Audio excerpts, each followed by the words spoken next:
latar belakang saya memang di bidang maritim laut. Saya selesai di Akademi Pelayaran, salah satu akademi pelayaran di Jakarta, swasta. Lulus tahun 80 dan mulai bekerja di kapal PT Andika Lines mulai dari Molen 3 sampai Nahoda di PT Andika Line. Kurang lebih 20 tahun saya berlayar di kapal-kapal PT Andika Line, mulai dari kapal tanker, LPG, dan terakhir di kapal curah batubara yang bawa batubara dari Indonesia ke Cina dan ke Taiwan. Setelah tahun 2000 saya dipindahkan ke darat oleh perusahaan, ditempatkan sebagai kepala cabang di PT Andika Line di Tanjung Priuk. Nah, dalam periode itu karena memang Andika Line masuk di anggota Insa Jaya dan juga Andika Pusat. Pertama kali saya masuk di Insa Jaya itu sebagai pengurus saja, sebagai pengurus di bidang muatan curah. Kemudian periode kedua saya dipindah jadi periode kedua kepengurusan almarhum Pak Aleson. Waktu itu saya diangkat sebagai wakil ketua DPC Insa Jaya.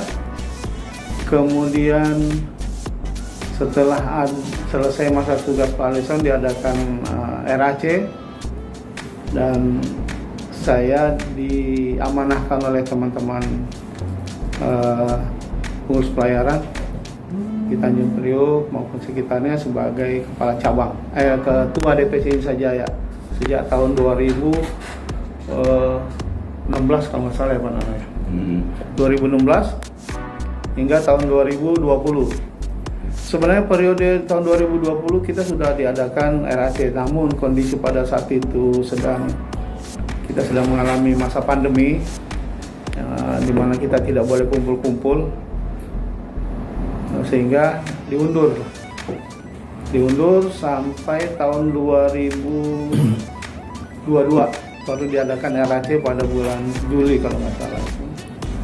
Dan pada periode itu saya masih diberi kepercayaan untuk memegang amanah sebagai ketua DPC Insa Jaya periode tahun 2020 sampai 2026. Dan di dalam kepengurusan yang sekarang ini memang bedalah dengan yang dulu, di mana dalam kepengurusan ini mayoritas ada 80%, bahkan 85% semua anak-anak muda yang perwakilan dari perusahaan-perusahaan pelayaran, mempunyai wawasan yang cukup bagus dan inovatif juga, dan banyak gagasan-gagasan dalam mereka yang bisa kita implementasikan untuk anggota. Dan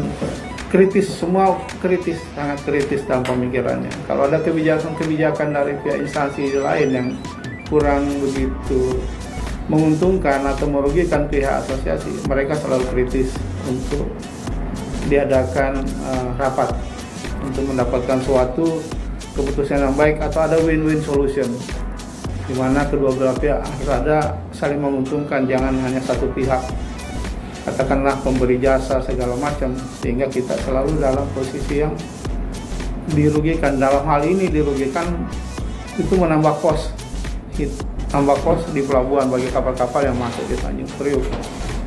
Tapi ya tetap kita mengkritisi kalau memang itu kebijakan itu kurang pas untuk pelayaran sampai saat ini. Walaupun sudah ditentukan, tapi kita masih tetap punya hak untuk mengkritisi kembali kalau memang itu kebijakan itu belum ada perubahan. Nah, kira-kira demikian sementara siklus dari awal sampai saya diangkat menjadi ketua DPC Insa periode kedua. Terima kasih.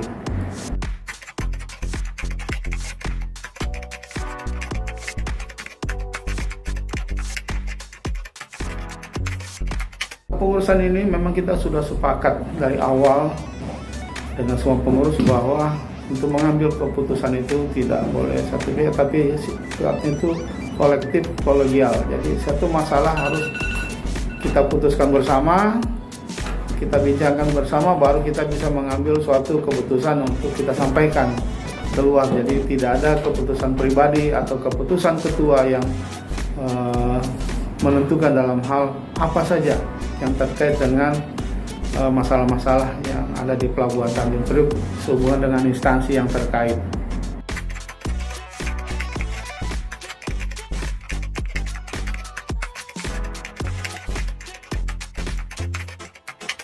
Kepengurusan saat ini jauh lebih baik daripada kepengurusan yang sebelumnya, di mana yang sebelumnya itu masih ada yang sifatnya individual.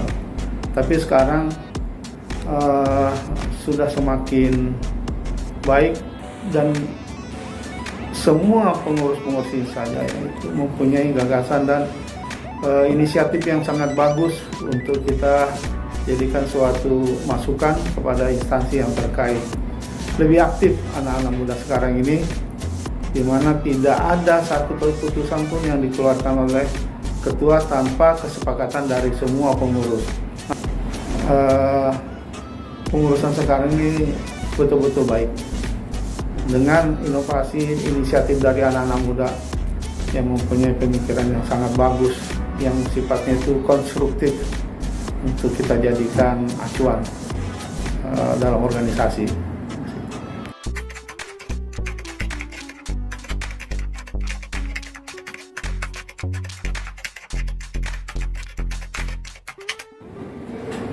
Kita sifatnya itu adanya keterbukaan, tidak ada istilah anti kritik kami, karena kritik itu kan suatu alat juga untuk mengontrol kita ke depan.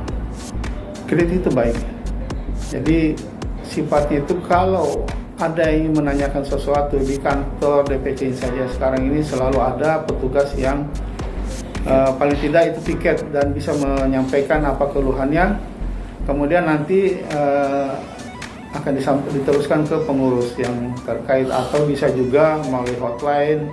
Kita ada hotline Insajaya, bisa dikirimkan ke situ dan pasti akan direspon.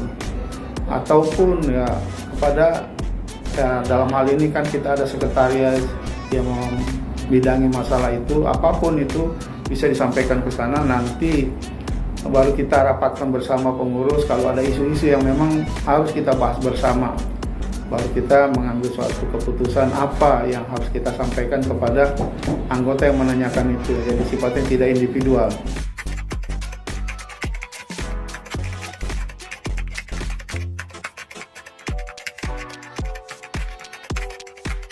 Ya, mimpi saya sebenarnya sudah optimis bahwa Insajaya ke depan semakin baik. Salah satu langkah bukti bahwa selama ini hubungan baik kita dengan instansi yang terkait, kalau satu masalah sering kita undang untuk kita didiskusikan di Insajaya. Setiap masukan atau setiap ada keluhan dari anggota, kita panggil instansi yang terkait untuk kita bicarakan, untuk kita cari solusi itu.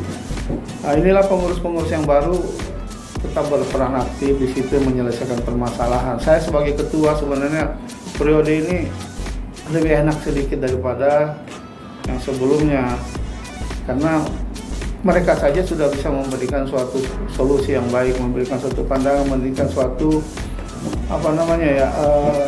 solusi lah dalam setiap permasalahan.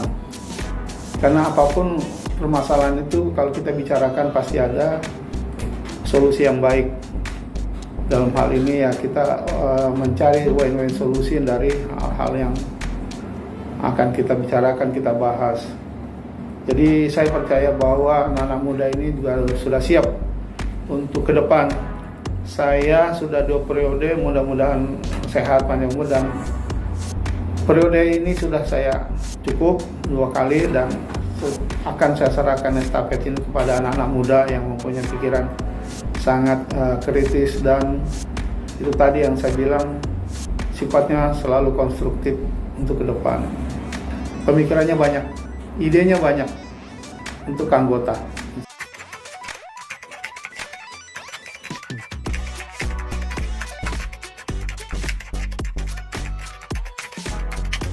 Mengenai masalah tarif, kita sudah ada ADART INSA, di mana ADART itu berlaku untuk seluruh INSA di Indonesia maupun di cabang-cabang yang lain. Bicara mengenai masalah tarif, DPC itu tidak punya otoritas untuk menentukan tarif.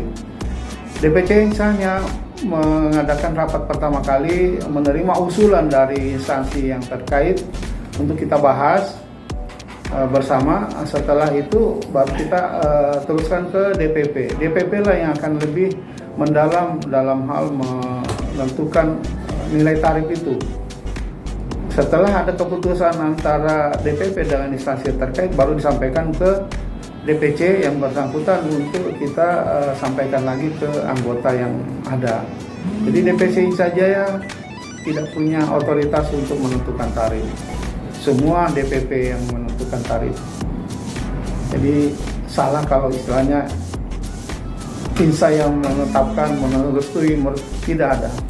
INSA Jaya tidak pernah merestui atau menyetujui tarif itu.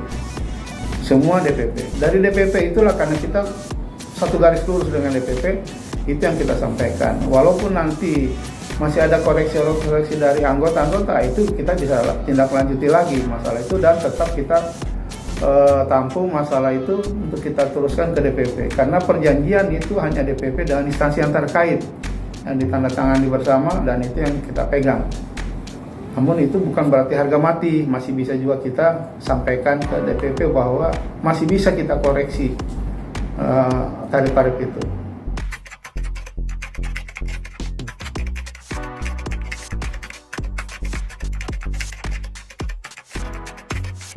Tekniknya melayani anggota dan bersinergi dengan instansi yang terkait.